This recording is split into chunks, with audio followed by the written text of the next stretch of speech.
Well, I thought I'd give a little information about the train layout. I started this probably about 3 years ago. I started on this section right here where you'll see the tunnels. I probably went a year at least before I actually got any tracks down. The first track that I was able to get down was over and underneath the silver colored bridge. There's actually 2 tracks there, but I got the one down first and was able to run some trains. That silver bridge that you see there, that's the actually first bridge that I actually built. It's just made from steel tubing. The roadbed and the railing that you see is made out of wood. I may change that to steel someday, as the wood just doesn't seem to hold up real good for the railing. The latest bridge that I've built is this black one right here. You'll also see the stone abutments on the end and the stone retaining wall. Zoom up and try not to shake too much. Those are actually just blue styrofoam like you would get at the lumber yard, and then it's carved with like a Dremel tool and then just painted. It makes a pretty nice looking stone retaining wall and stone abutments.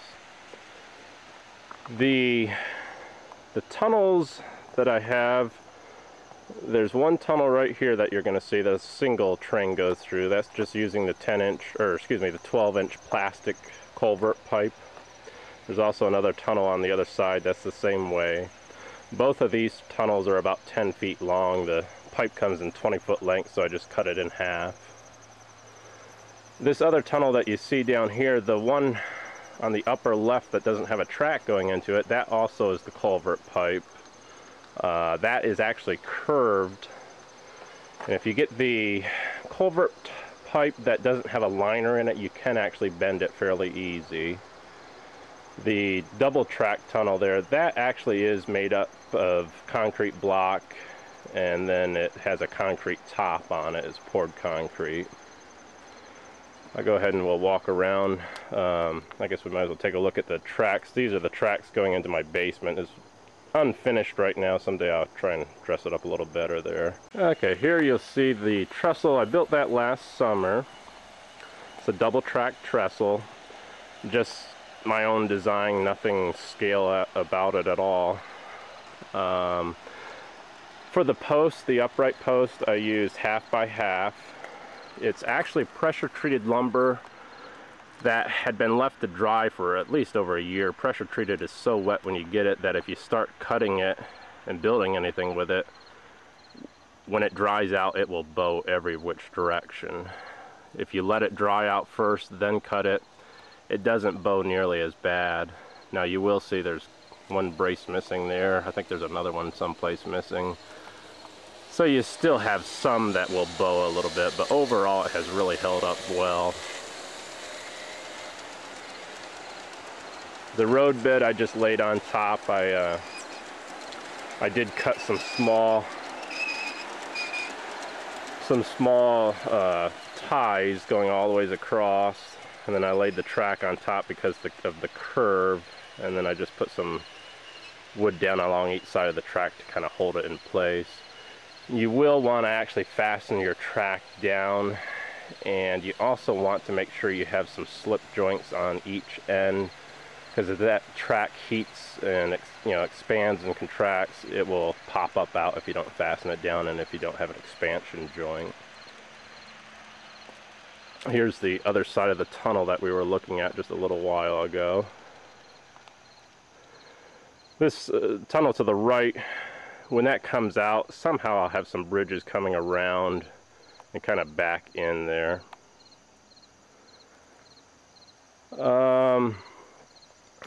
Kind of walk over here. There you'll see the silver bridge that I did first, and there's the little stone archway where the train goes in under. Again, the stone is all done out of the blue styrofoam and painted. Some people have problems with, I guess, mice and squirrels eating up the foam. So far I have not had any problems. The only problem I have is if you have a bad hailstorm, it will chip the paint off some. but it's pretty easy to go back and touch up. I actually have a water feature that comes down right underneath that train, or that bridge rather, and it actually follows, there's a stream bed down through, and it kind of will follow down at the bottom of the string into the little pond down here. There you'll see some angle iron. It's been in for a while, it's a little crooked. That's what I use for my road bed. It's sticking up out of the ground, needs a lot of backfill. It works pretty nice. If I do it again, I'm not sure that I will use it because of a couple reasons. One is the cost of steel is at least doubled since I had done this. The other is with those posts sticking into the ground, what happens is in the winter when the frost heaves the ground, it lifts them up slightly. And in the spring, it doesn't have enough weight to settle back down by itself. So I actually go around and I actually stand on all of the track and get it to go back down wherever it has heaved up.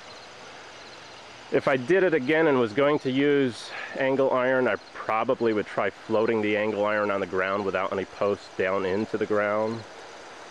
Or I actually have a small section that I didn't use any angle iron and just did the normal way of just floating it on the stone. And that really, I think, is going to work pretty good. I'll let it go through this winter and see how I like it, but so far I think that's working out pretty good.